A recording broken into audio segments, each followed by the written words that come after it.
Yeah, thank you very much for the kind introduction, and of course, thank you very much for inviting me.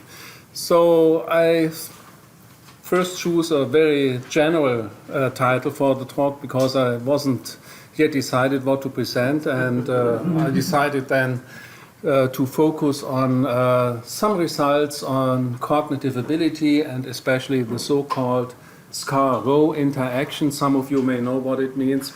For the others, I will explain what it means. This is the most recent work we did with twin life data. So we do not only work ourselves with the twin life data, but also other researchers worldwide work with these data. They are publicly available. Okay, why genetics for social science? I do this very briefly. There is first of all the substantive question of what origin means as starting point for life courses and individual development in general, and for the intergenerational transmission of advantage and disadvantage. And one, I think, reasonable answer to this question is, what does a society out of the genetic raw material of its members? And then, what happens to them more specifically when they were born into families of different social origin? So social origin is no more the starting point, but already a first step in the process is what is done out of the genetic raw material in different societies and in different fields of the same society. And the second, more modest answer is because we have the methodological question of getting purer social effects, because social effects are as a rule confounded with genetic effects. This is important because traditional concepts of social science are increasingly under fire. I think this is not very different between the US and Europe. We have, I'd say, the arrogation of the life sciences, the so-called life sciences. So these are the sciences that tell us how life develops. So we're out of this game, according to them. And for the social sciences, this means that we face headwind after decades of tailwind, where everybody believed, without much research, what we told them about causal effects. Okay. Within more genetically informed research, we have two different approaches. In behavioral genetics, based on twin designs or adoptee designs, this is the traditional way to deal with these questions. At present, I'd say it's well established, and there were some shaky assumptions about this modeling of behavioral genetic designs, but there are increasingly refinements to cope with these shaky assumptions. And I think for most open questions, the answer is they don't matter, or you can cope with them with refined modeling approaches. Molecular genetics, I'd say, has very fast progresses over the last years. I think most social scientists are inclined to work with molecular genetic data. And I'm really impressed how fast there are improvements in constructing polygenic scores for several outcomes. However, I'd say at the moment, and probably for some years to come, both approaches are and still will be black box approaches, which means that we do not know and will not know over the next years how specific genes translate into specific characteristics and outcomes.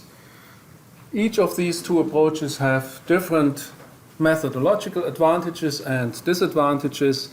Because I do not work here for the presentation with molecular genetic data, I don't have to go into too much detail, but I think that a combination of both approaches may be the best tool, the best way to cope with several restrictions, disadvantages and advantages if we combine them. So we have a twin family design and include molecular genetic data. Well, the workhorse of behavioral genetic modeling is the decomposition of ACE. What does it mean? By comparing monozygotic and dizygotic twins, we are able to disentangle three types of components. The first is A, this is the genetic component. C is the shared environment. These are environmental characteristics that make family members, and in this case twins, more similar. And E, this is non-shared environment plus an error term, but you can also cope with this error term and exclude it from the estimation. This is the non-shared environment, which makes family members less similar. This is not a law-like decomposition that works for everything and everywhere, but these are population estimates. Yeah? They are true for a specific population at a specific point in time, which means that you may have different shares of A, C, and E in the US compared to Germany in the 1960s and the 1990s and nowadays.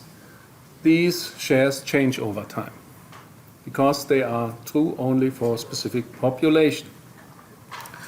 What does it mean, this C and E? Same circumstances do not necessarily make family members similar, so not all objectively shared circumstances can be considered sources of shared environmental variance. Imagine that parents have a specific educational attainment. So for all children, it's the same educational attainment. So it's finished, it does not change anymore after birth of the children, at least normally. So is this shared environment? Not necessarily. If children react to this same education of their parents differently, this education makes twins probably less similar. So this is a little bit difficult to understand at the beginning, but be aware that this is not the objectively shared environment, but the environment that makes twins more similar, effectively. A considerable proportion in variations in outcomes is, of course, attributable to genetic differences, heritability.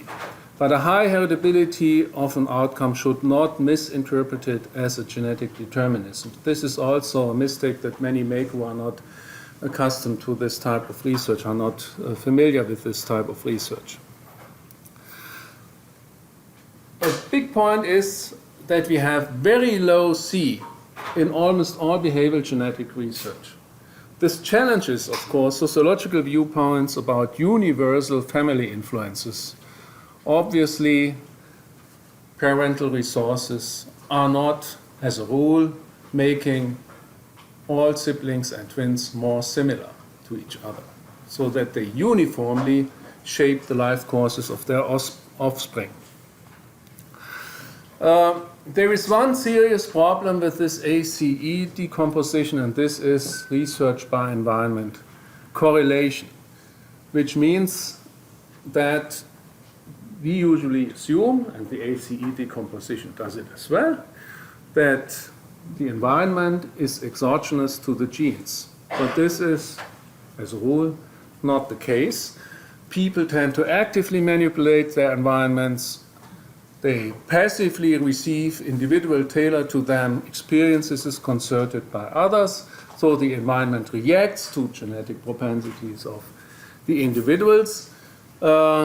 Moreover, within the family members share genes with the individuals, so we have endogeneity in this respect. And this is, let me say this, it's quite difficult to cope with this problem of endogeneity in behavioral genetic modeling. There are methods to cope with it, but they do not hold for any type of gene by environment correlation. And secondly, you need complex designs, extended twin family designs, longitudinal designs to cope at least with part of this endogeneity. This is one thing, one aspect, one important aspect where molecular genetics, I think, are better able to cope with it, and especially the combination of molecular genetics with the twin family design.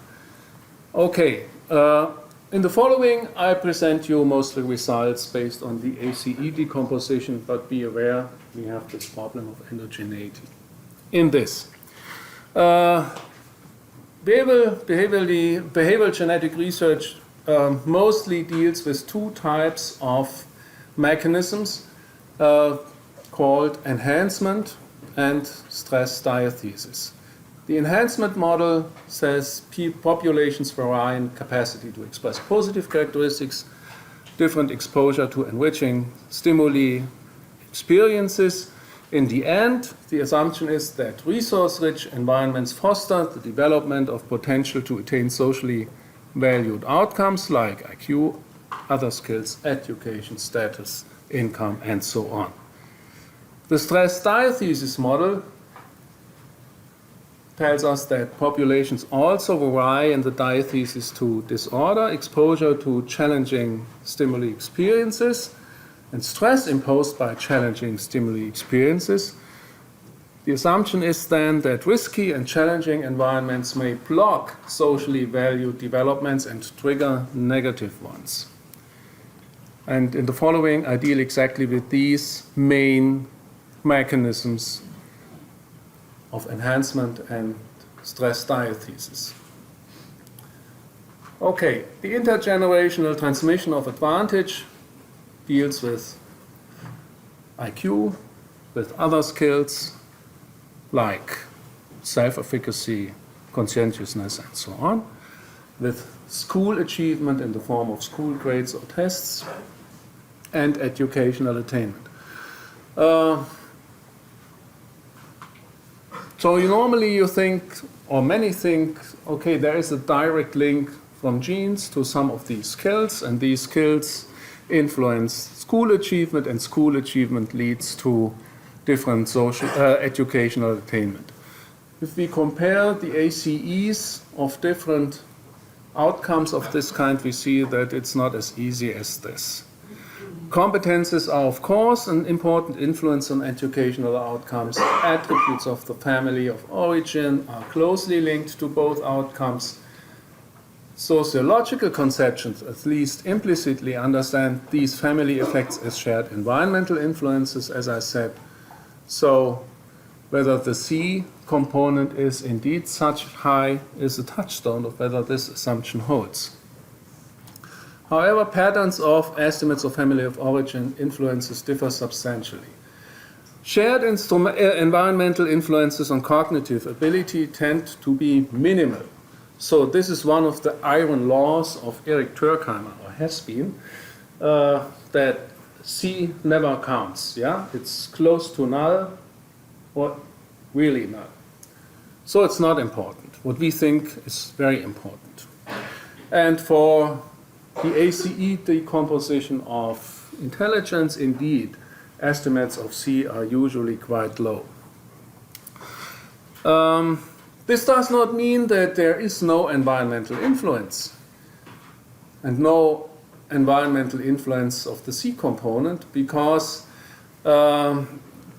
these environmental influences are obscured in this ACE decomposition by a reinforcing interplay of environmental and genetic influences over time. So we know from longitudinal research that this takes place. So if you put two children, one with a very low genetic propensity to IQ into a dark room, and another child with very high propensity for IQ in a dark room, both will not develop intelligence.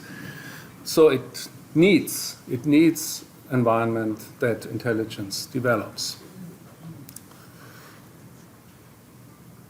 The complete opposite to IQ, which ranks among the very highest except some diseases, what concerns the share of A in the ACE decomposition, is educational attainment. Educational attainment shows consistently shared environmental influences, only the shared environmental influences of already around 30% in different society at different times. There's a meta-analysis of Ries and his collaborators on this. 30%. So very far away from Turkheimer's assumptions that C never matters, of course. The A component, by the way, is also around 30% in this meta-analysis. In the twin life study, what do we find here? Indeed, for CFT, which is cultural fair test of IQ, we find a proportion of 60% variance for the A component, whereas for educational tracking, I speak of the ages 10 to 12 and 16 to 18, it's only 30%. So here we see already that they are formed by very different pathways. What about the C component? Indeed, for IQ, it's 0.03, so close to null, as predicted, but for tracking, it's 66%. This is, to my knowledge, the highest C ever found in behavioral genetic research.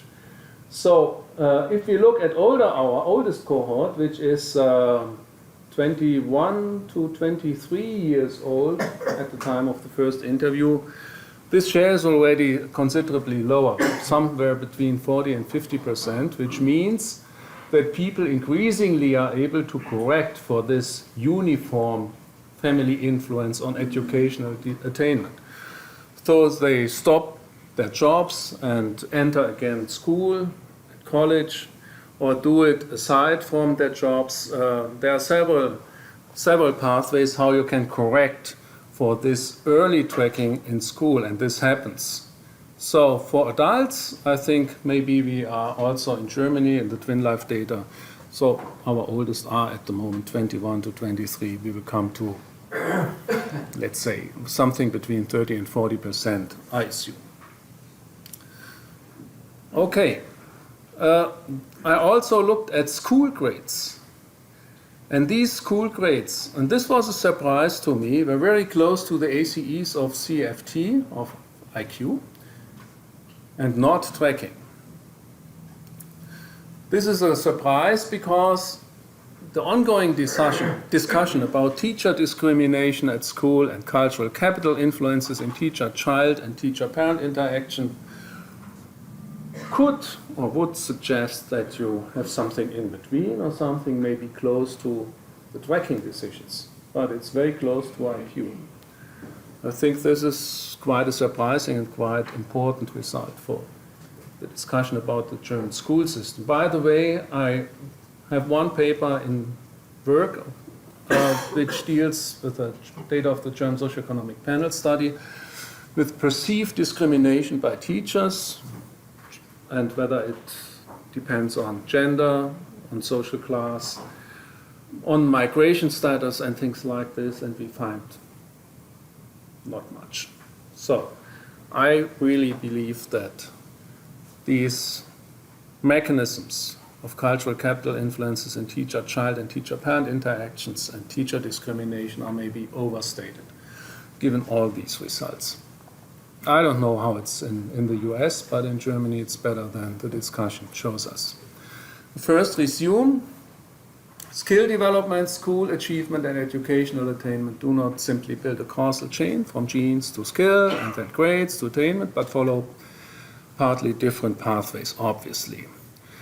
What is really strongly and convincingly in line with usual sociological research on educational attainment is the result for tracking. This is something that is less influenced by characteristics of the child, but these are parental decisions, and they work uniformly for all children.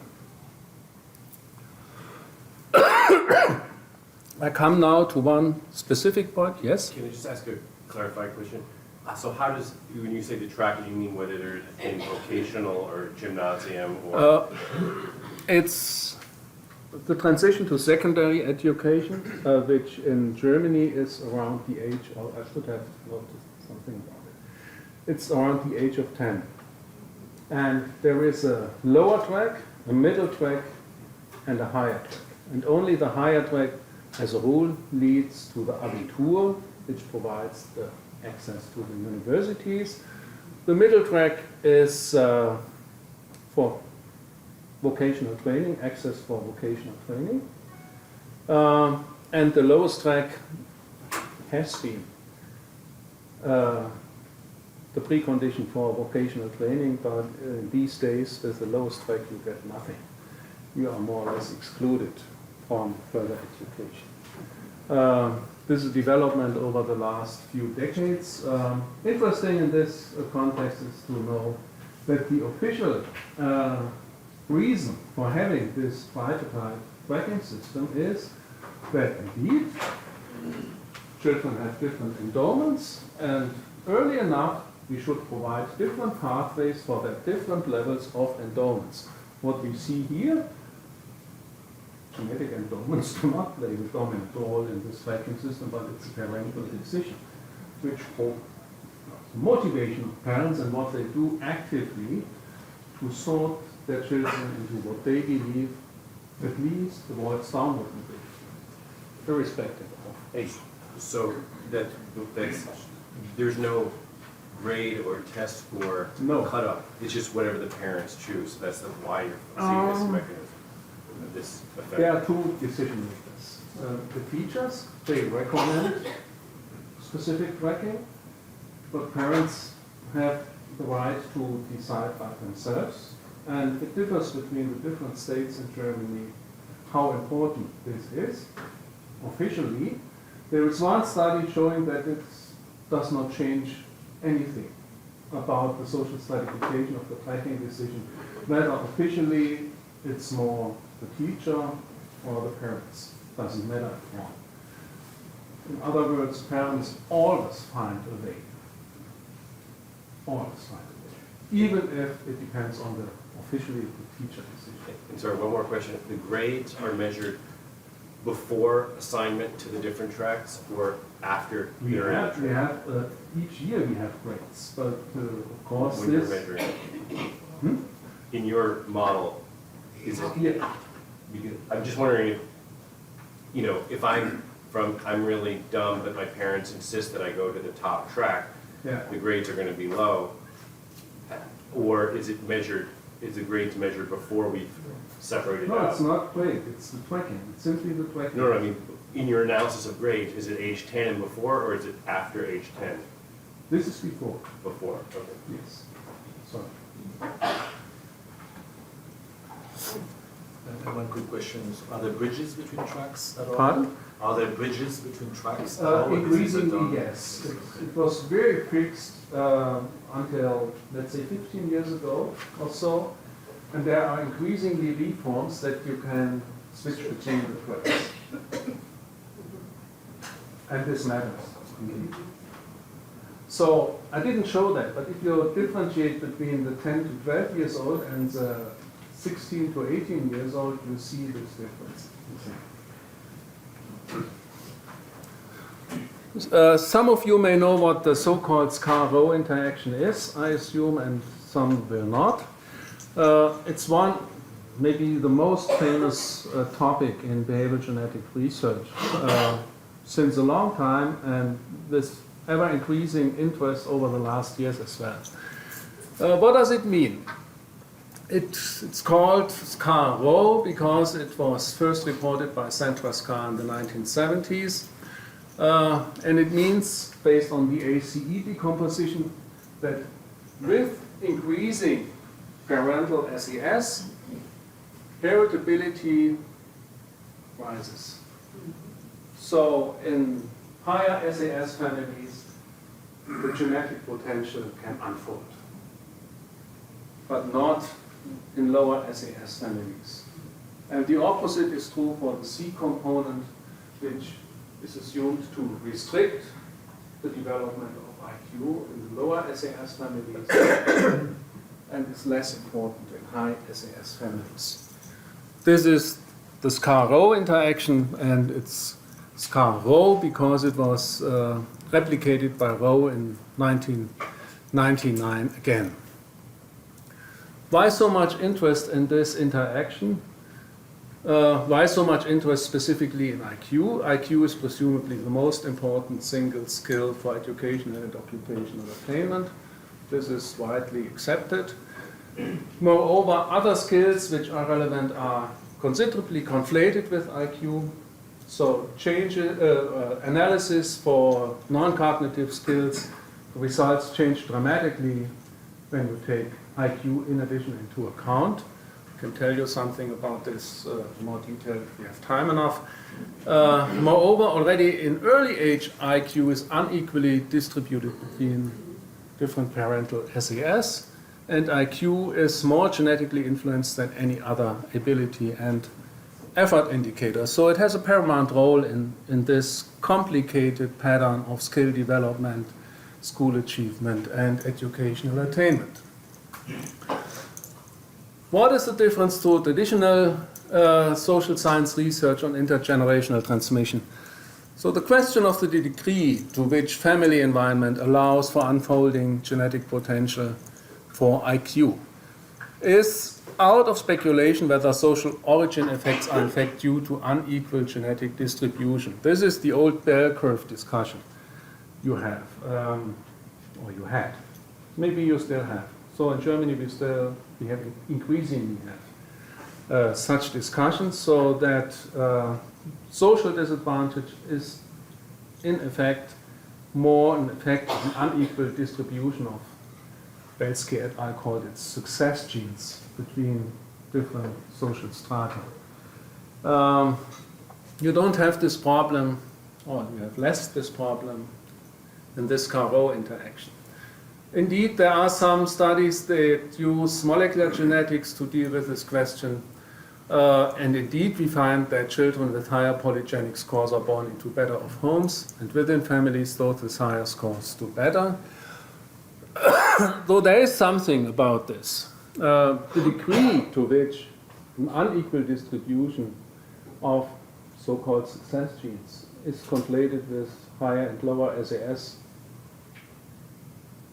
I think our scores are not yet good enough and not comprehensive enough to give a final answer to this question, but we don't have to cope with this with the SCAR-Row interaction study. This is a picture that visualizes the assumption quite well. If you put the same quality of seeds into different soils, maybe some of you have a garden or a balcony, different things happen. Everybody who has a garden knows that. And the difference is big. So, this is then the same genetic potential in lower SES, middle SES, and higher SES. Yeah? This is the assumption. Okay, but a recent study a meta-study of the SCAR-Row interaction showed us that we only find such an interaction in the US. And in all other countries, there is nothing. Nothing. And also in the US, not each single study found this interaction. So SCAR found it, Rowe et al. Found it, Turkheimer found it, Wall found it. But for example, Filio-Fries, this is a very recent study, it's from end of 2017, didn't find it, for example. So even in the US, this very, very reasonable assumption that such an interaction exists is not confirmed as a rule. Strange, isn't it? It's, I think, a quite strong operationalization of social advantage and disadvantage, almost unbelievable, at least for me, that for the most important single skill, not more often an interaction is found, and especially not outside the US. I mean, you find reasons if you think about it. Yeah, in the US, decommodification is not so prevalent, and you have a quite polarized social inequality structure.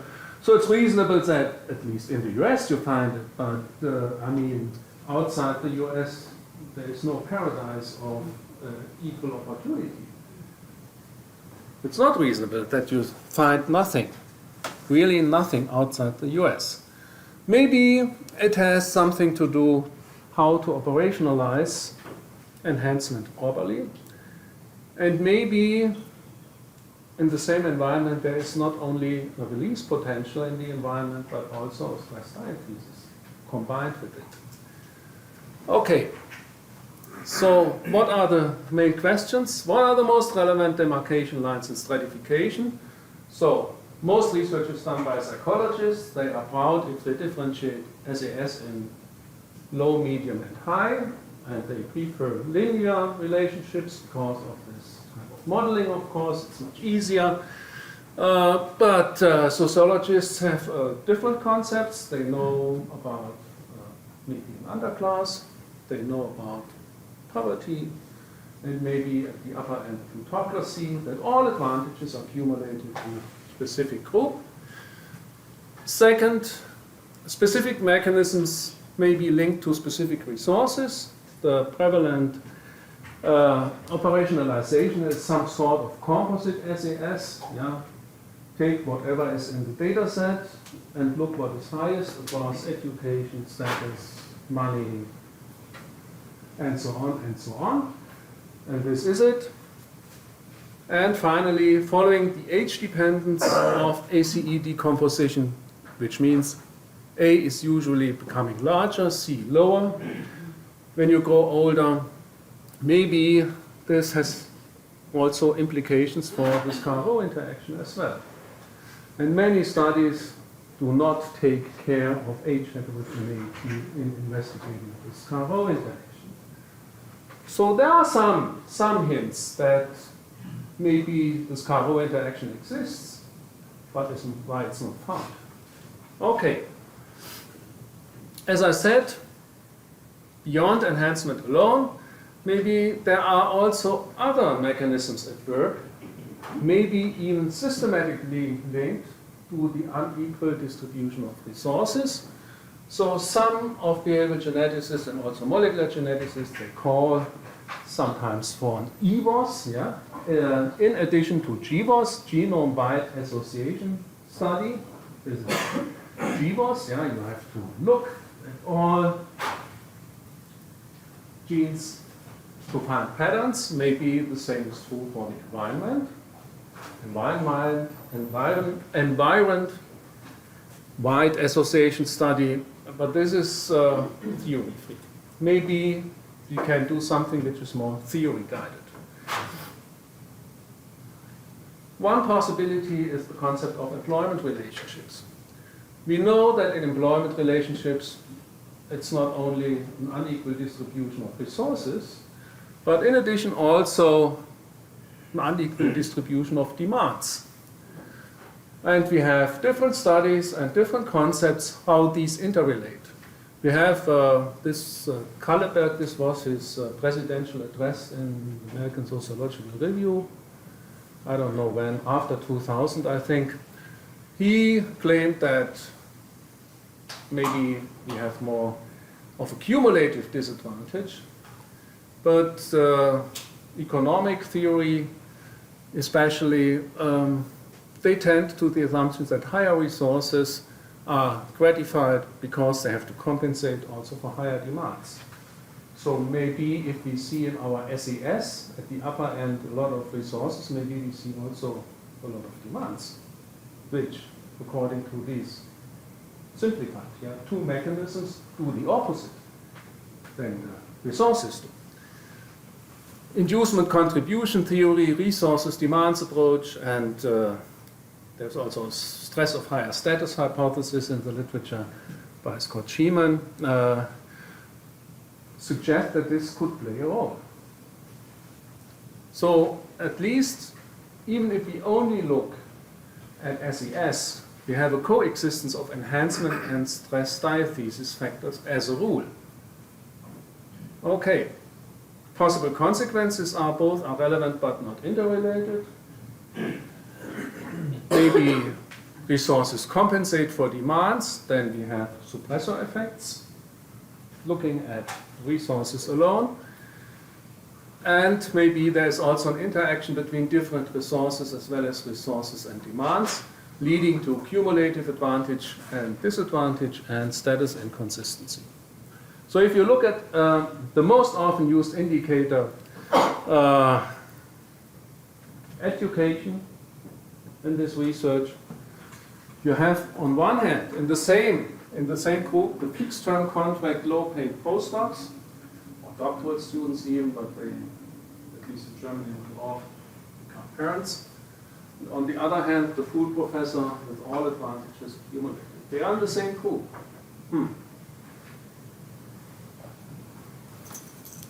If you believe in the only role of education, that's okay. But if you think that for the development of IQ, maybe also material resources might play a role, you make a big mistake when you put all these things together. So this is the following the results obtained over the last few weeks by me and my collaborators based on our own twin life data, which is a random sample of 4,000 twin families. Main measurement via face-to-face interviews in the household every 2 years for each cohort, in between telephone interviews, different assessment modes. Unfortunately, at the moment, no biological information, but starting with September, we will collect saliva, and a proposal is underway to finance the construction of polygenic risk scores, which is quite promising in this case because we are an extremely phenotype-rich study. And even epigenetics are planned to include, but this is not yet, unfortunately, a proposal underway, but has still to be developed. Here you have the design. It's a cohort study comprising 4 birth cohorts. These are in the first wave, and I only present results from the first wave, 5 years old, around 11 years old, around 17 years old, and around 23 years old. We have a full array of social inequality indicators included in the study. First of all, skill formation and education, but many others as well, and also relevant for this analysis, career and labor market success, and also demands, in this case, for the parents. It's an extended twin family design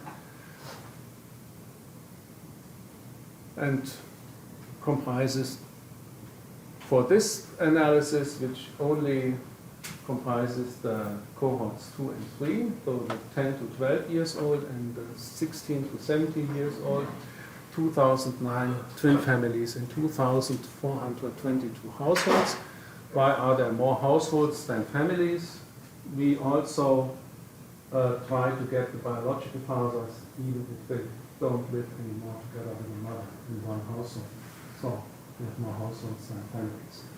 Why don't we look at the cohort 1? This is really a mess. I found that the biggest indicator for IQ differences in cohort 1 is the interviewer effect. So something didn't go the right way, and so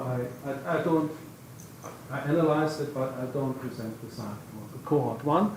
Maybe we can rescue something by looking at several subdimensions of this test, which is not yet done up to now. It's a cultural affair test, so it's a matrix test comprising different components. Maybe all the mistakes are in, or accumulate in one specific parts of the test, and then we can maybe work with the other ones. Results. We find, I have to hurry up a little bit.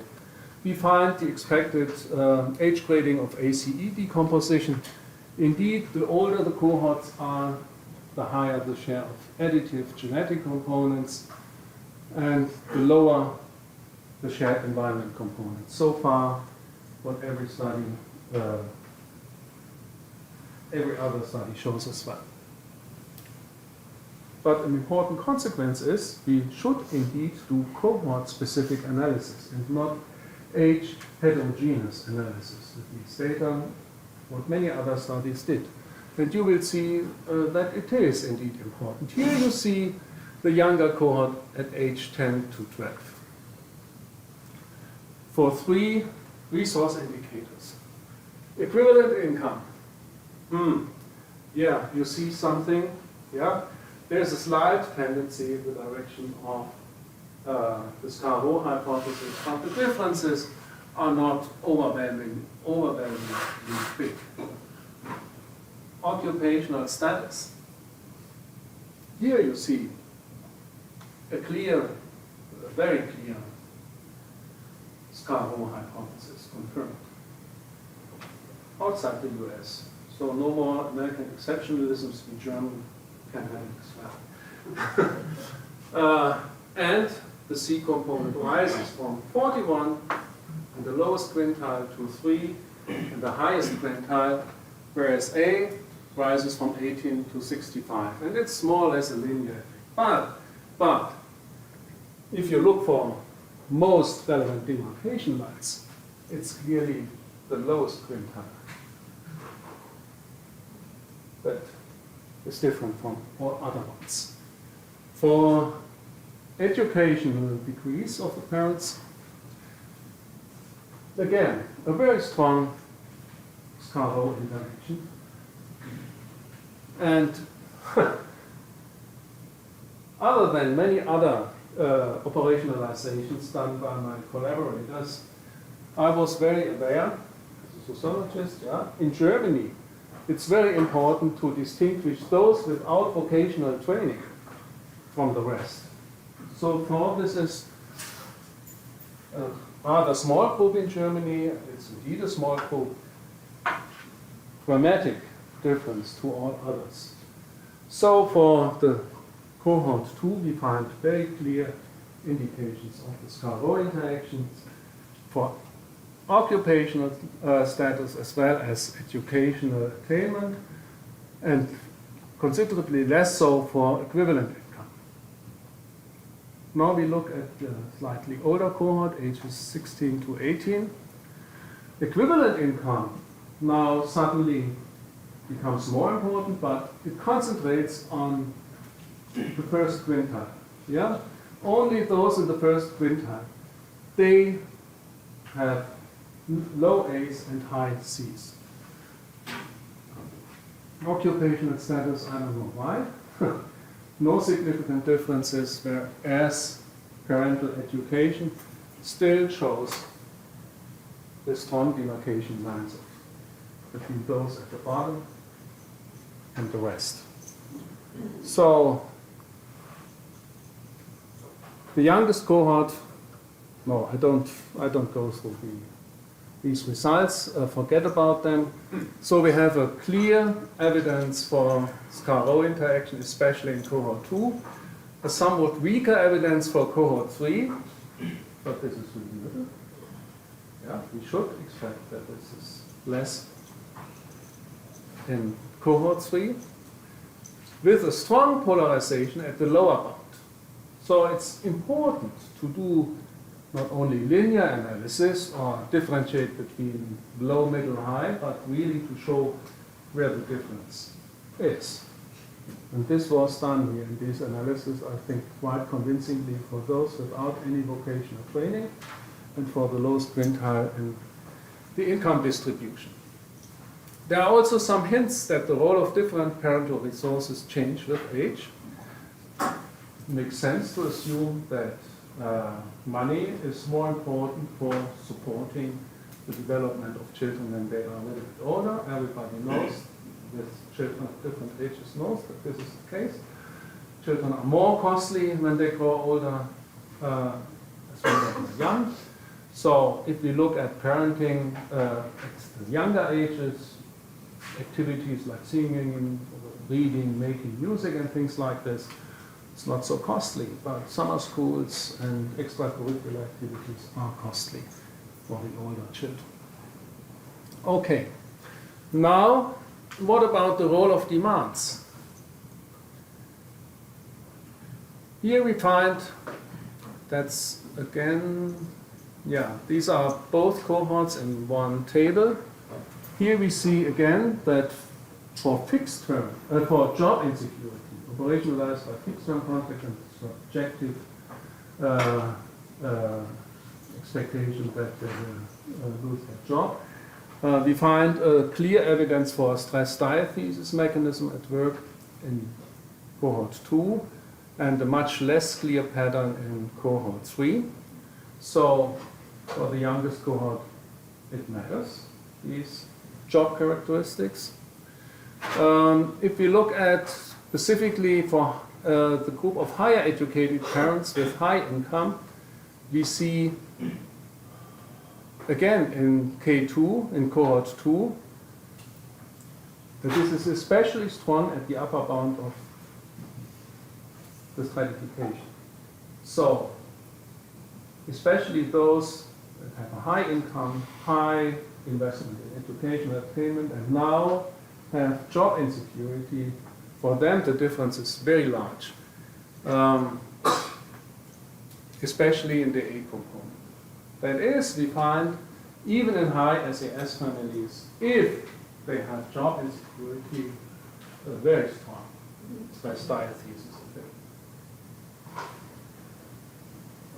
Little bit less pronounced is the difference for effort-reward balance. I don't know whether you know about this concept, is whether you perceive that what you invest in your job is adequately gratified or not. That's it's found in health research. It's found found to be a very strong stress. But here we don't find a general pattern of stress diathesis as for job insecurity, but only specifically at the upper bound. Yes, if you experience effort-reward imbalance, even if you belong to the high income, high education people, strong negative consequences for your offspring regarding IQ development. We find nothing at the lower bound. Why? Maybe the A is already so low and the C already so high, even at the from the side of the resources, that in addition, job insecurity, in addition, effort-reward imbalance does not have something substantial to the differentiation. So, taken together, overall only for job insecurity consistent evidence for stress diathesis, mostly for cohort 2, only for cohort 2, and mostly at upper bound of stratification. Effort-reward imbalance, I said already. Okay, do we find this, and this was of course my favorite in the beginning, do we find suppressor effects? Yeah, scattered evidence, I'd say. Only for the relevance of net equivalent income, we see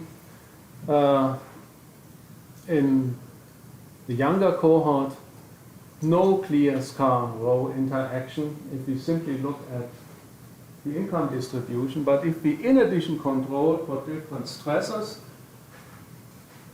we find a clear evidence for scar-row interaction. So I have to say, only who looks, yeah, you find something if you look for something. Only for the equivalent income you find such a suppressor effect.